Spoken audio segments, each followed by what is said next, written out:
आज पशुपतिनाथ मन्दिर गएको त हामी अचम्म पर्यो। यहाँको भिड देखेर हामी यस्तै सक भएको थियो कि कति धेरै Indian tourist. Welcome to my day 37 minute blog. Hey guys, कति खुसी लाग्यो यति धेरै इन्डियन टुरिस्ट आएको देखेर। नेपालमा हजुरहरू सबैलाई वेलकम छ। हामी पनि पशुपतिनाथको दर्शन गर्ने भनेर बिहान उठेर गयौँ। म पनि हिँडेपछि हिँड्न नसकेर मलाई बाबाले काटीकुटी गरेर लग्नुभयो। अनि मैले यहाँ पनि हाई भनिरहेको छु मम्मीले गर भनेर।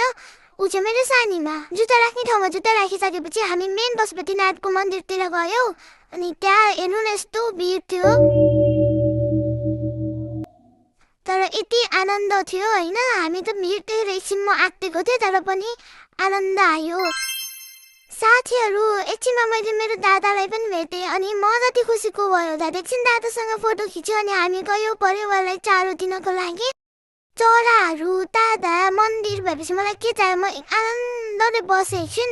अनि पूजाआजा गरेर फर्क्यौँ भनेर हामी फर्किन थाल्यौँ। फर्किँदाखेरि चाहिँ बाबा र म एकछिन रेस्ट त खेल्नु परिहाल्यो। मस्त दगुरेर रेस्ट गर्न थाल्यौँ। अनि त्यसपछि हामी दादाहरूलाई छोड्न सुन्दारा गयौँ। म र दादा हामी त बेस्ट फ्रेन्ड हो साथीहरू। कति खुसी भएर म दादासँग बसिरहेको थिएँ अगाडि नै। यो चाहिँ हाम्रो धराला। अनि म स्याड भएर दादालाई बाई भने साथीहरू। अनि त्यसपछि हामी काजम भएको थियो। अनि यो सेल्सबेरीमा आयो। अनि सेल्सबेरीमा आएर हामी मन्टु थकालीमा खाना खान गयौँ। मलाई यो बेबी चेयर ल्याइदिनु भयो। त्यसपछि मलाई के चाहियो र एकछिन पानी खायो अनि यस्तो बाहिर छु भन्दा त वाउ, त्यो भ्यू हेर्नु न साथीहरू। अनि म बाहिर एकछिन मजाले हेरेँ। अनि मेरो मम्मीलाई मेरो भिडियो बनाइदिनु भनेर बाबा र म बाहिरको भ्यू हेर्न थाल्यौँ साथीहरू।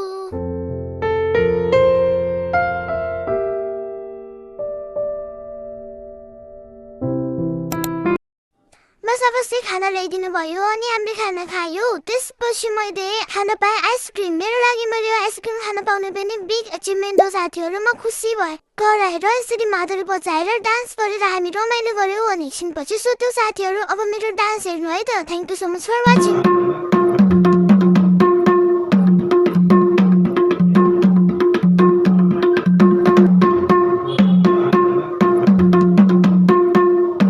बेला बेलामा यसरी पानी पनि खानुपर्छ है।